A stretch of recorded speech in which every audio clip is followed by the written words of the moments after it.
Milena Gimón y les doy la bienvenida a este espacio resguardado en cuarentena, pero con la idea de seguir contando historias de vida. En el episodio de hoy justamente contaremos con el psicólogo de la selección boliviana de fútbol, también con pasado en la Vinotinto, es parte del staff de trabajo de César Farías y asesor de muchos clubes de fútbol, que nos contará el trabajo que hace con los jugadores, con familiares de algunos de los jugadores, nos hablará de las recomendaciones durante la cuarentena y por supuesto también nos aconsejará sobre cómo enfrentar el aislamiento. Agradecemos esta charla en tiempos de crisis y le damos la bienvenida, por supuesto, a Fuera de Lugar, a Manuel Llorens.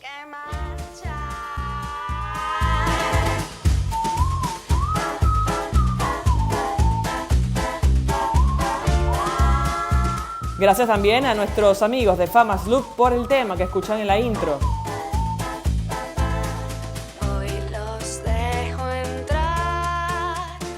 Y aprovecho para invitarlos a que se suscriban en nuestro canal de YouTube, lo buscan con Fuera de Lugar con Milena. También nos pueden seguir en las redes sociales, en Twitter, @Fuera de Lugar Pod y en Instagram, @Fuera de Lugar Pod. Ok. Saludarte, Manuel, darte la bienvenida y obviamente ya desde La Paz, que nos diga cómo está la situación ahí en Bolivia. Bueno, hola Milena, ¿cómo estás? Me alegra mucho saludarte. Nosotros, bueno, estamos en una situación parecida al resto de Sudamérica, en el sentido que sí se han reportado los primeros casos. Parecería que en Bolivia todavía la multiplicación de los casos no ha sido tan rápido. En La Paz en particular ha sido más lento que en Santa Cruz. Pero sí hay mucha preocupación con que se pueda continuar el contagio y se están tomando medidas para tratar de prevenir que la subida de los casos sea rápida. ¿Y cómo es La Paz? Porque más allá del mito que nosotros tenemos en la altura a nivel futbolístico, no conozco, no tengo el placer de conocer Bolivia en este caso en general, pero La Paz en particular, ¿cómo es como ciudad? La Paz es una ciudad maravillosa, que una de las cosas que creo que es una ventaja para nosotros de poder empezar a trabajar con la selección de Bolivia es que Bolivia tiene una cantidad de ventajas que no han sido del todo descubiertas. Y La Paz es una ciudad que tiene las bondades de ser una ciudad latinoamericana, donde uno siente pues el calor latinoamericano y muchas cosas de la cultura, pero al mismo tiempo es una ciudad muy segura. Los índices de criminalidad en La Paz son de las más bajas en cuanto a capitales latinoamericanas. Es una ciudad sin demasiadas complicaciones de tráfico, de tránsito. Así que hace una ciudad que es bastante transitable y fácil, es una ciudad amable, es una ciudad como de 2 millones de personas, así que es relativamente pequeña. Y bueno, es una ciudad con un nivel de calidad de vida agradable.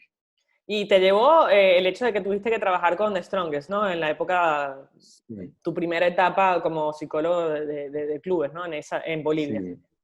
Sí, en el 2016, Ah. que César Farías empieza con The Strongest, yo empiezo a estar intermitentemente. Yo venía una vez al mes a acompañar el equipo. Ya en el 2017 empecé a trabajar fijo con Strongest y bueno, ahora con la selección.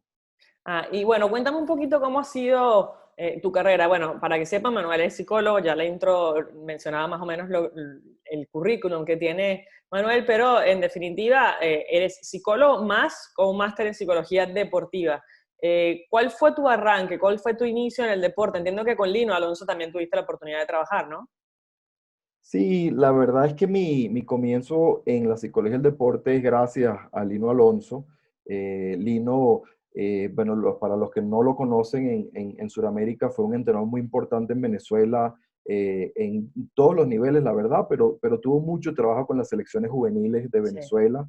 Y cuando yo estaba graduándome de psicólogo en el 95, él era el entrenador de la universidad y estaba reclutando gente para el desarrollo del fútbol en Venezuela y estaba llevando la selección sub-17 y me pidió que colaborara y ahí arrancó una colaboración que duró casi 20 años. Estuvimos mucho tiempo con las selecciones sub-17 y sub-20 y él formó también a César Faría, fue asistente en varios de esos procesos y de ahí hicimos una amistad y hemos seguido trabajando bueno, todos juntos hasta que Lino falleció hace poco.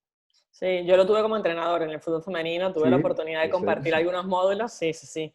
Y la verdad que, Ujú. o sea, tenerlo ahí enfrente, ya lo conocía a nivel laboral, pero tenerlo ahí al frente como entrenador, me parece que fue algo, un aprendizaje grandísimo. Fue poquito, duró poco, pero lo que duró fue Ujú. interesante. Y para ti, ¿cuál es la importancia de la psicología en el deporte? Porque viste que realmente ahora, en los últimos tiempos, en los últimos 10, 15 años, es que el psicólogo deportivo ha tomado como una importancia absoluta en el deporte.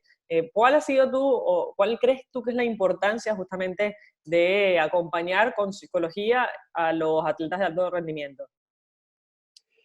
O sea, todos los que observan deporte, todos los que practican deporte, los atletas, los entrenadores saben que muchas de las cosas que suceden tienen que ver con el manejo de las emociones durante el partido, con la capacidad de atender o distraerse en un momento dado una jugada clave que resuelve un partido, en la capacidad de liderazgo de un entrenador que puede influir positivamente. Estamos hablando de, todos son aspectos psicológicos, es decir, todos aspectos tienen que ver con la conducta humana. Entonces, la psicología del deporte ha podido ir entendiendo cada vez más esos procesos y teniendo maneras de poder influir para que los equipos deportivos, para que los atletas puedan entonces utilizar esas variables a su favor. En la medida que ha ido creciendo la psicología del deporte y el deporte también ha ido entendiendo la bondad de incorporar esa mirada de manera sistemática, porque los entrenadores siempre han hecho cosas psicológicas. La cosa es que no necesariamente de manera deliberada o consciente, pues cada vez más se ve que es una herramienta potente para mejorar el rendimiento y para asegurar también el bienestar de la gente que está en los procesos deportivos, ¿no? ¿Pero hacen actividades o trabajos individuales o van más a lo grupal? En el caso nuestro, mi trabajo de hace mucho tiempo, como te dije, está muy de la mano del trabajo de César Farías. Sí, Nosotros tenemos muchos años como integrándonos como equipo de trabajo y nosotros hacemos mucho foco en el proceso grupal. Es decir, para nosotros es central tener un equipo que sabemos que esté bien cohesionado, donde las expectativas están compartidas y claras, que los conflictos los podemos tramitar de manera efectiva, que logramos tener una regulación de la ansiedad y de las emociones que hay en la alta competencia. Entonces hacemos mucho trabajo grupal. Eso tiene que ver con mucho trabajo de integración, coordinación con todo el cuerpo técnico para que todos estemos influyendo de manera positiva y sí hacemos trabajo con todo el equipo. Yo trabajo mucho con videos. Los sí. videos me sirven mucho como disparadores de conversaciones, de reflexiones, de influencia en el grupo. Y después también hacemos trabajo individual, siguiendo los atletas, viendo qué necesidades tienen, qué elementos de lo psicológico a veces vale la pena también tratar de influir, conversar, entrenar para manejo de algunas herramientas psicológicas, pero nuestro foco sí es lo grupal, nos interesa mucho el proceso grupal. ¿Y qué es más sencillo, trabajar el día a día con un equipo como de Strongest o en un club en general o con la selección que vienen de distintas ciudades, de distintas culturas, de distintas formas de percibir la fama, el juego, el deporte en sí? Para ustedes, ¿qué es más difícil? Yo creo que son distintos escenarios con retos distintos. En el equipo profesional tienes el día a día donde tú puedes tener unas relaciones mucho más profundas o por lo menos sostenidas en el tiempo, una observación mucho más cercana y eso te permite influir en los atletas a veces mejor. La selección tienes que ser muy pensado el uso del tiempo y tienes que ser muy efectivo porque el tiempo va a ser reducido y tienes que generar confianza en escenarios de mucho estrés de manera rápida, pero la selección tiene como ventaja que la selección le genera mucha ilusión a Claro. todo el mundo quiere estar, entonces son espacios de mucha energía. Cuando uno está en la selección son días de una intensidad increíble y de una emoción increíble y normalmente de una alegría muy grande poder estar y eso ayuda a que uno pueda influir también en los atletas y en los equipos. Eh, Lino decía mucho y César lo repite, que un día en la selección son 30 días de club. Es decir, lo que se aprende en un día de selección puede ser lo que sucede en 30 días de club por la intensidad, por lo que te exige el rival, por el escenario. Entonces, pues ahí también hay unas ventajas maravillosas para trabajar, ¿no? La otra vez leía a un jugador, a Juan Guerra, y hablaba justamente de algunas anécdotas que tenía en su vida con la selección. Y dice que hay una charla específica que recuerda en un partido con la Vinotinto, ¿dónde Farías hace, y cambia la situación y cambia la vida? ¿Esa charla la compartieron? ¿Fue como motivo o motivacional única y exclusivamente de César? ¿O hubo complicidad contigo también? Y que nos hables un poquito de lo que fue esa charla, de qué se trató. Ya, este, a ver, no me acuerdo de qué charla estaba hablando en particular que haya estado Juan en alguno de los partidos, pero a ver, depende. Nosotros hacemos mucho trabajo de analizar la situación y preparar un poco los guiones de los mensajes que queremos transmitir y los tonos emocionales que creemos que son efectivos dependiendo del reto del partido. La charla de Eh, Puerto La después, Cruz contra pero, Argentina. ¿sabes? Ah, Eh, contra Argentina, claro. Te voy Sí, a leer claro. textual. Ajá. La de Puerto La Ujú, Cruz contra Argentina y la charla prepartida en Montevideo en el Estadio Centenario antes de jugar ujú, contra Uruguay ha sido una de las mejores que he escuchado. Me acuerdo la cara de los jugadores, era ujú, imposible perder esos partidos. ujú, ujú, ujú. Bueno, César tiene muchas fortalezas. Dos de ellas que son muy relevantes para lo que estás preguntando es la lectura táctica de los partidos, que tiene que ver con esto. Es decir, uno integra lo táctico con lo emocional. Dependiendo de lo que quieras hacer tácticamente, quieres entrar en un estado emocional u otro. Claro. Y después él tiene una capacidad de transmitir emoción muy, muy buena también. Entonces él logra ser muy combativo y logra equipos muy combativos en ciertos momentos y de repente cuando menos te lo espera es muy tranquilo y cuando cree todo el mundo que es el momento de ser muy incendiario, todo lo contrario y sorprende y eso también funciona muchas veces. Entonces sí, tratamos de generar como una reflexión previa de cada uno de esos guiones, pero él por supuesto agarra los elementos que él considera útiles y él es muy bueno. Del partido previo a Argentina, por supuesto, lo recuerdo mucho. Nosotros habíamos tenido un partido un mes antes con la misma Argentina en la India, que nos había permitido como preparar todo el escenario del arranque, estamos arrancando el premundial en ese momento.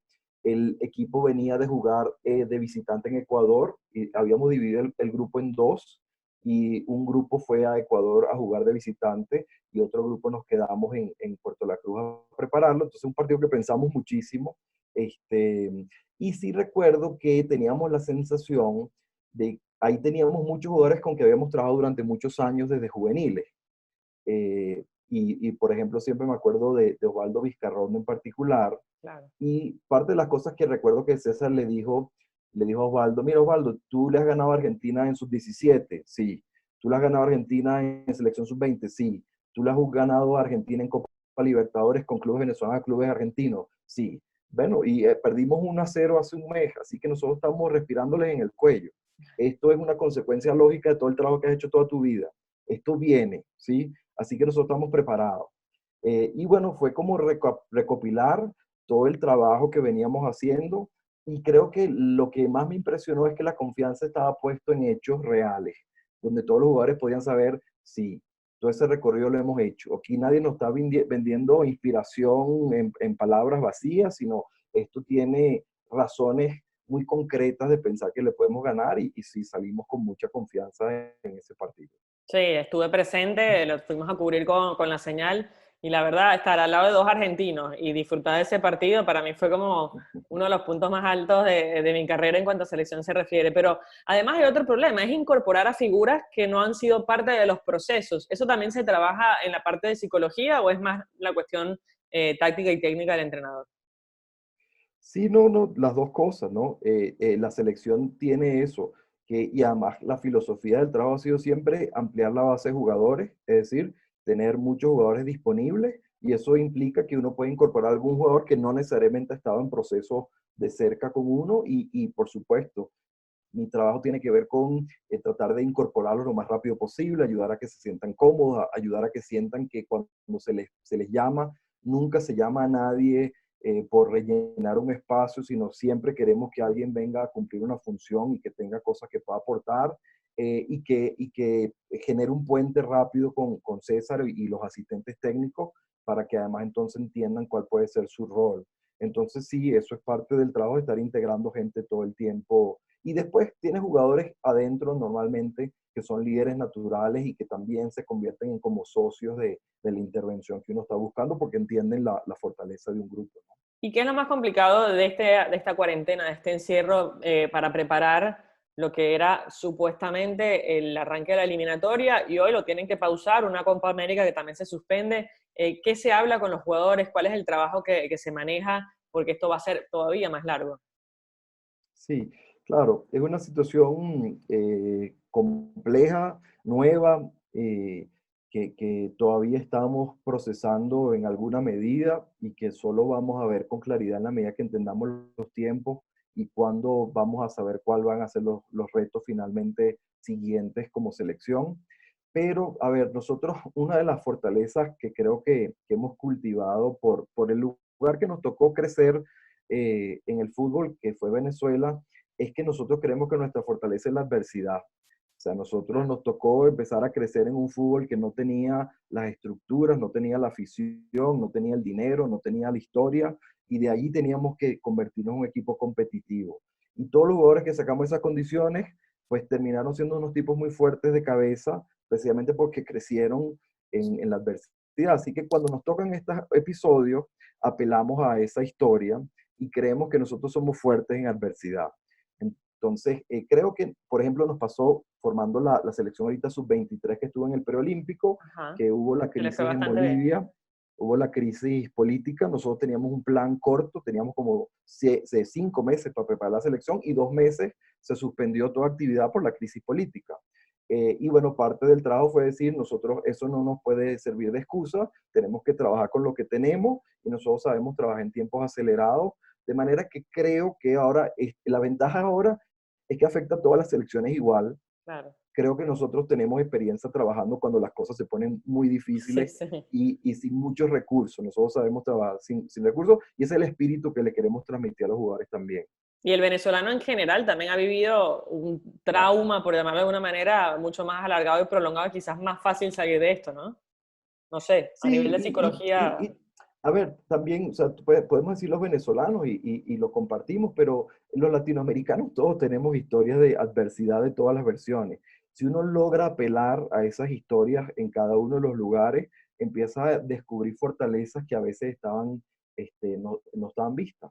Te pongo un ejemplo que hemos utilizado. La generación de atletas croatas que están a nivel mundial en este momento son una generación que se crió en la guerra. Estamos Claro, hablando de Djokovic, sí, estamos sí, hablando sí. de la selección De de fútbol, Croacia, finalista del Mundial. o sea, estamos hablando de atletas en diferentes deportes y cuando revisas su historia son durísimas. Y cuando los empiezas a escuchar, entiendes por qué los tipos son tan fuertes en situaciones de mucho estrés, porque les tocó lidiar con eso. Y eso, si lo manejas bien, no siempre, a veces eso te derrumba, pero si tú lo logras manejar bien y lo contienes y lo acompañas, eso puede servir de parte de la formación para enfrentar la vida. ¿Y cómo se maneja bien esta situación en casa cuando estás encerrado entre paredes, sin, a ver, parece una prisión domiciliaria y sin haber cometido un delito, ¿no? En este sentido, Sí, ¿cómo uno puede manejar bien esta situación teniendo hijos, por ejemplo, también claro, que no entienden, niños chicos, por ejemplo? sí. Bueno, Aquí te aprovecho no, como no sé, psicólogo, sí, aprovecho la está bien. charla. Sí, yo no sé si tengo la respuesta completa a esa pregunta que creo que todos estamos tratando de descifrar, pero te diría dos cosas que me parecen relevantes, ¿no? Eh, una es que esta crisis ha subrayado la interconexión de los humanos, ¿no? La interconexión de todos los sistemas humanos. Un cliché que siempre se utiliza es esa frase de la teoría del caos, de que un aleteo de una mariposa en Japón puede generar un terremoto en otra parte del planeta. Bueno, en este caso, un virus mínimo en China generó que se detuviera el planeta.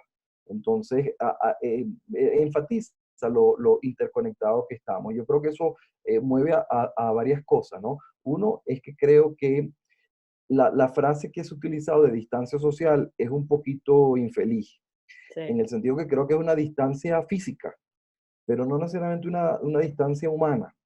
Y creo que una de las cosas que vale la pena no perder de vista es que estamos interconectados, que los sistemas inmunológicos reaccionan a la conexión humana, que el aislamiento deprime el sistema inmunológico Ujú. y que tratar de mantenernos conectados es parte de la tarea. Aunque no nos estemos cerca físicamente, la conexión es importante. Entonces, los videos que hemos visto de la gente tocando música en los balcones, en Italia, yo creo que eso son cosas relevantes. Creo que en el edificio ponerse de acuerdo con los vecinos, saber quién necesita ayuda, quién necesita que uno compre algo cuando le toca a esa persona poder comprar, son gestos que son relevantes y que son importantes para mantenernos cuerdos en estos momentos, ¿no? Y después, creo que todo esto nos detiene, o sea, detuvo el deporte como ha detenido tantas cosas, y el detenerse te obliga como a tener que volver a reexaminar prioridades y poder reexaminar la vida y ver qué es lo que es relevante y dónde tengo yo puesto la energía. Yo creo que el espacio introspectivo, reflexivo es bueno también. No es fácil, pero creo que es bueno. Los atletas no es lo que les es más natural porque son del cuerpo, de la acción y necesitan mover el cuerpo. Bueno, veo que muchos equipos están mandándole videos a sus atletas para que se entrenen en la casa. Eso me parece que es espectacular y hay muchos programas en YouTube donde la gente baja programas. Bueno, los ejercicios reflexivos, el yoga, todo esto del mindfulness que te obliga a tratar de conectarte contigo, es un momento de trabajar un poco también con lo reflexivo, con el manejo de las emociones, con la meditación. Creo que por ahí hay dos cosas que son potentes en medio de la crisis, ¿no? Sí, a mí me ha llevado a ver, nosotros como personas de ciudades y de ciudades grandes en general, capitales en este caso, estamos siempre como a 200, ¿no? El trabajo, salir, no sé, moverte, llevar al niño, buscar al niño, hacer esto, y ahora estamos a 15. Entonces sientes que vas como Claro, a paso humano cuando venías en tren bala, y entonces pararte ahí y decir, ¿y ahora qué hago? A ver, esto tiene supuestamente una fecha de caducidad, son 15 días. Hoy aparentemente acá en Argentina lo van a postergar 15 días más. Ahí empieza a entrar como la desesperación claro. otra vez a decir, bueno, no son 15, son 30, bueno, aguantar. ¿Es bueno ponerse objetivos o crees que cumplir con una rutina diaria también te puede hacer entrar en crisis? No, una de las recomendaciones que se está haciendo, me parece sensata, es que se establezca algo de rutina, en el sentido que eso te permite enfocar la atención y poder seguir avanzando, o sea, poder mantener algo de la actividad de uno, por supuesto que creo que tiene sentido.